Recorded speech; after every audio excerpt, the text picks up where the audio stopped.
नमस्कार, आप देख रहे हैं दिव्य हिमाचल टीवी और मैं हूं आपके साथ पल्लवी शर्मा। दिन भर की बड़ी खबरों पर नजर डालेंगे इस न्यूज बुलेटिन में। शुरुआत करते हैं हेडलाइन से। आर्थिक सर्वे और बजट के आंकड़े झूठे, नेता प्रतिपक्ष ने पूछा महंगाई जीएसटी कंपनसेशन बजट से गायब क्यों। विधानसभा में वन मंत्री राकेश पठानिया से भिड़े विधायक विक्रमादित्य सिंह, बोले minister stay in your skin. CM ने नेता प्रतिपक्ष से पूछा कौन सी सरकार बिना लोन के चली, विपक्ष झूठ ना बोले। प्रदेश के सभी जिलों में नशा मुक्ति केंद्र खोलेगी सरकार, स्वास्थ्य मंत्री का ऐलान। अब हिंदी के साथ ही अंग्रेजी और संस्कृत भाषा में भी होगी मॉर्निंग असेंबली। टीजीटी से हेडमास्टर पदोन्नति का अवसर घटाना नामंजूर, विधि विभाग से राय ले सरकार। नर्सों के 238 पदों पर शीघ्र भर्ती करेगी सरकार, विधानसभा में मिला जवाब। अब आसानी से मिलेगा बिजली कनेक्शन, बोर्ड देगा स्वीकृति पत्र। और अब समाचार विस्तार से। मुख्यमंत्री जयराम ठाकुर द्वारा पेश किए गए बजट पर चर्चा की शुरुआत शनिवार को नेता प्रतिपक्ष मुकेश अग्निहोत्री ने की। उन्होंने बजट को झूठ का डॉक्यूमेंट बताते हुए शायरी की, न तुम बचोगे न साथी तुम्हारे, जब डूबेगी किश्ती तो डूबेंगे सारे। देखिए क्यों की उन्होंने इस तरह की शायरी। मुख्यमंत्री जयराम ठाकुर द्वारा पेश किए गए बजट पर चर्चा की शुरुआत शनिवार को नेता प्रतिपक्ष मुकेश अग्निहोत्री ने की। उन्होंने बजट को झूठ का डॉक्यूमेंट बताते हुए शायरी की, न तुम बचोगे न साथी तुम्हारे, जब डूबेगी किश्ती तो डूबेंगे सारे। अग्निहोत्री ने कहा 4 उपचुनाव हारने के बाद यह बजट हताशा का बजट है कि सत्ता को कैसे बचाया जाए। नेता प्रतिपक्ष ने सवाल उठाया कि पिछले साल तक जो अर्थव्यवस्था -5 की दर पर थी, वे अचानक 8% की ग्रोथ पर कैसे चली गई। इस तरह से तो हिमाचल दुनिया की फास्टेस्ट ग्रोइंग इकोनॉमी बन गया। इसे आंकड़ों की बाजीगरी और फिजिंग द फिगर कहते हैं। राज्य सरकार की आय कम हुई है और खर्चे बढ़े हैं। लोन को लेकर झूठ बोला गया है। बजट कहता है कि टिल डेट 63,200 करोड़ लोन है, जबकि इसी साल 31 मार्च से पहले ये 6,000 करोड़ का लोन लेंगे। नौकरियों को लेकर झूठे दावे किए जा रहे हैं। पिछले साल बजट में 30,000 पद कहे, उनमें से 15,000 भरे ही नहीं। अब फिर से 30,000 नौकरियों का झूठा वादा किया है। बजट का 71% फिक्स लायबिलिटी पर खर्च होगा, जबकि विकास के लिए सिर्फ 29% बजट है। जून में जीएसटी कंपनसेशन बंद हो जाएगा। उसके बाद राज्य का रोड मैप क्या है ये नहीं बताया गया। हाइडल सेक्टर और एक्साइज को बजट का आधार बनाया गया, जबकि ना तो ठेके नीलाम सरकार कर रही है, ना ही ऊर्जा क्षेत्र में नया निवेश आ रहा है। Divya Himachal presents Godrej number 1 miss Himachal 2021-22 powered by Arni university, beauty partner Roja herbal. अगर आप भी बनना चाहती हैं मिस हिमाचल तो तैयार रहें। ऑडिशंस शुरू 7 मार्च से। जल्द आ रहे हैं आपके शहर। अधिक जानकारी के लिए पढ़ते रहें दिव्य हिमाचल समाचार पत्र या लाइक करें मिस हिमाचल के फेसबुक पेज और फॉलो करें इंस्टाग्राम पर।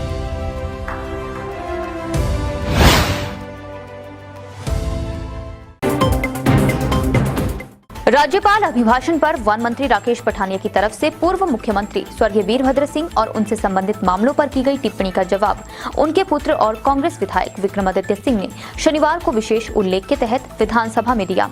देखते हैं कैसे तपता रहा सदन।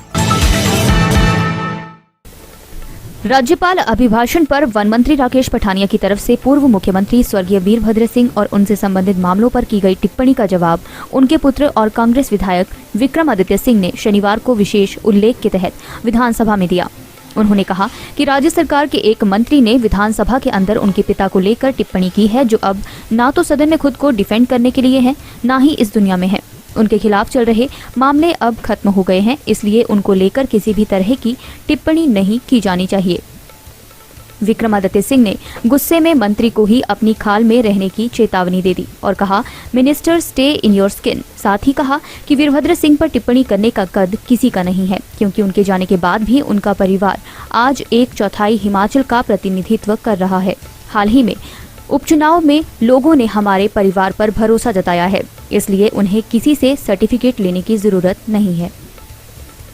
पहाड़ी में एक शब्द है, ये अपनी खाल्टी में रहना चाहिए। मैं मंत्री जी को कहना चाहूंगा अपनी खाल्टी में रहे, जो उनकी पॉलिटिकल अंडरस्टैंडिंग है उससे ऊपर कमेंट्री जो है नेताओं के बारे में ना करे। My family represents 1/3 of Himachal Pradesh, चाहे वो 17 विधानसभा हल्के है, चाहे वो मेरा निर्वाचन क्षेत्र है, चाहे वो हमारे जो और 2 और निर्वाचन क्षेत्र है। इसलिए मुझे किसी से सर्टिफिकेट लेने की आवश्यकता नहीं। नेता प्रतिपक्ष मुकेश अग्निहोत्री के संबोधन के दौरान और बाद में मुख्यमंत्री जयराम ठाकुर ने भी उनके आरोपों पर अपनी प्रतिक्रिया दी। हालांकि मुख्यमंत्री ने बजट चर्चा का विस्तृत जवाब बाद में देना है। देखते हैं क्या कहा सीएम ने।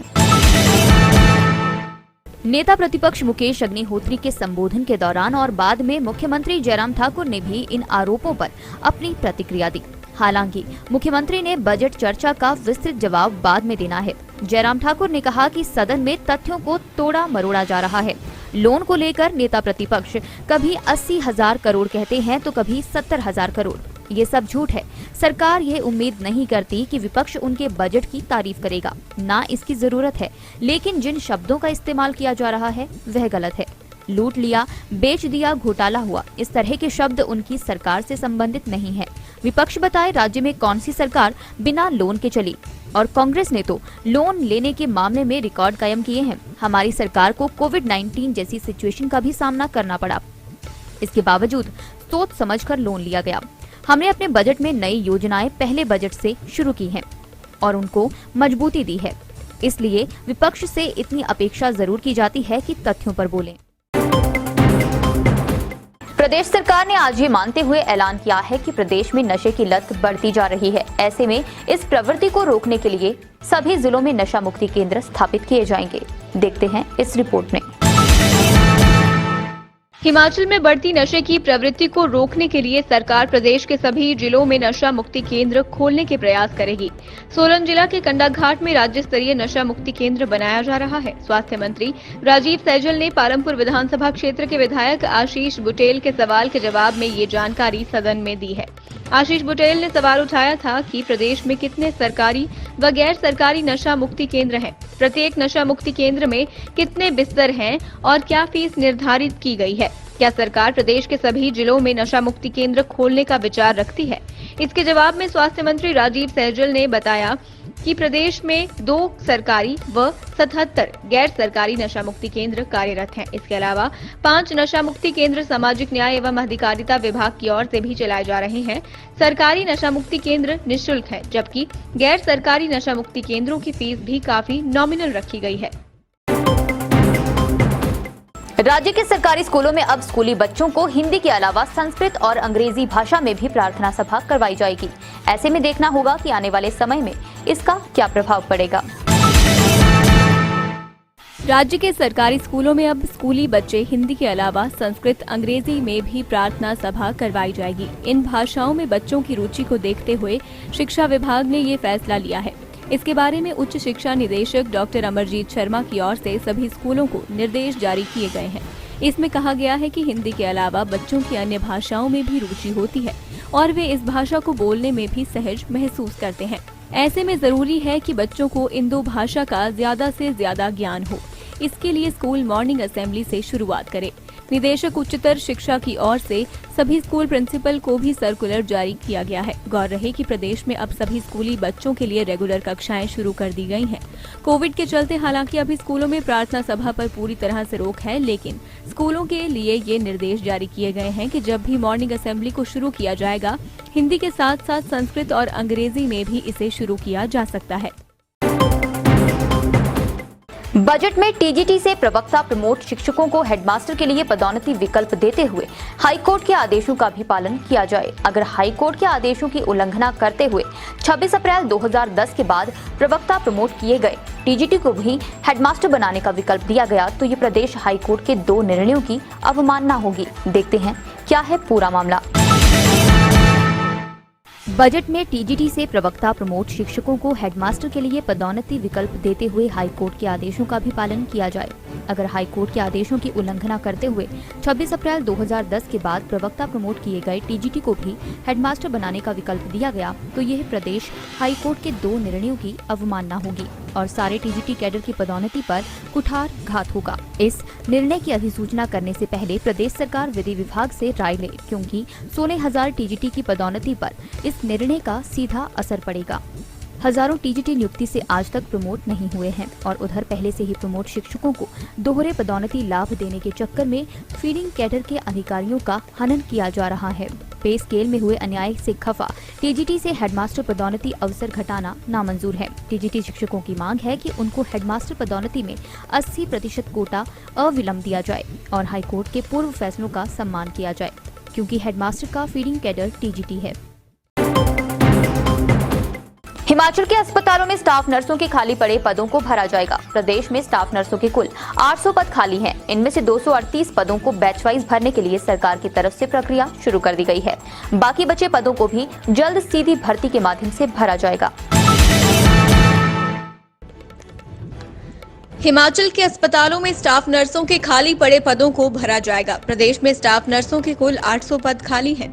इनमें से 238 पदों को बैच वाइज भरने के लिए सरकार की ओर से प्रक्रिया शुरू कर दी गई है। बाकी बचे पदों को भी जल्द सीधी भर्ती के माध्यम से भरा जाएगा। स्वास्थ्य मंत्री राजीव सहजल ने विधानसभा में नेता प्रतिपक्ष मुकेश अग्निहोत्री की ओर से पूछे गए सवाल के जवाब में ये जानकारी दी है। नेता प्रतिपक्ष ने सवाल उठाया था कि प्रदेश में कितने नर्सिंग संस्थान निजी क्षेत्र में खोले गए हैं, इन संस्थानों में कितनी कितनी सीटों का कोटा दिया गया है, प्रदेश के कौन कौन से अस्पतालों को इनके साथ संबद्ध किया गया है। उन्होंने कहा कि फरवरी 2018 तक 6 नए नर्सिंग संस्थान खोले गए हैं। इन संस्थानों के साथ प्रदेश में नर्सिंग संस्थानों की संख्या बढ़कर 119 हो गई है। इनमें से कुल 4,336 सीटें हैं। वहीं प्रदेश में नर्सिंग संस्थानों के 800 पद खाली हैं।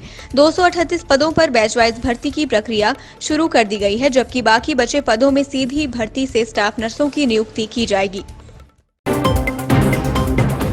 विद्युत नियामक आयोग के आदेशों को बिजली बोर्ड ने अमल में लाने के निर्देश जारी कर दिए हैं। प्रदेश भर के विद्युत उपभोक्ताओं को नए नियमों के तहत बिजली के कनेक्शन बांटे जाएंगे।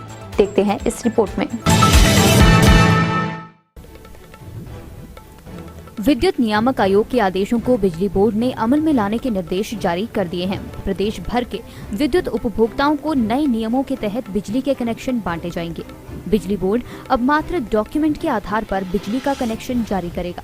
इनमें सबसे महत्वपूर्ण पहचान पत्र रहेगा। पहचान के तौर पर आधार कार्ड और मतदाता पहचान पत्र जमा करवाना होगा, जबकि एक अन्य दस्तावेज के रूप में मालिकाना हक का दस्तावेज लगाना आवश्यक है। इन दोनों के आधार पर कनेक्शन जारी किए जाएंगे। इनमें से नए कनेक्शन को 10 से 60 दिन में जारी करने का फैसला लिया गया है। इनमें एलटी लाइन का कनेक्शन 10 दिन में, 33 केवी तक 30 दिन में और एचटी लाइन का कनेक्शन 60 दिन में लगाया जा सकेगा। स्मार्ट मीटर का भुगतान अब मोबाइल के माध्यम से हो सकेगा। इसके लिए उपभोक्ताओं को बिजली बोर्ड के पास मोबाइल नंबर पंजीकृत करवाना होगा। इस नंबर को ऐप से जोड़ने पर मोबाइल पर बिल से जुड़े सभी संदेश आएंगे। चलते चलते में नजर डालेंगे इन बड़ी खबरों पर। कांगड़ा के शाहपुर में खुलेगा प्रदेश का पहला ड्रोन फ्लाइंग स्कूल। सरकार ने किया एमओयू साइन। स्कूल शिक्षा बोर्ड की 10वीं और +2 परीक्षाओं की फाइनल डेट शीट जारी। 22 मार्च से 13 अप्रैल तक होंगे एग्जाम। हिमाचल प्रदेश लोक सेवा आयोग ने एचएएस की परीक्षा का परिणाम घोषित किया। पर्सनैलिटी टेस्ट शेड्यूल बाद में किया जाएगा जारी। अब भी यूक्रेन संकट में फंसे हैं प्रदेश के 149 बच्चे। मुख्यमंत्री ने कहा राज्य सरकार केंद्र के संपर्क में। आज के न्यूज बुलेटिन में बस इतना ही। रात 9 बजे देखना न भूलें शिमला से हमारा विशेष लाइव प्रसारण।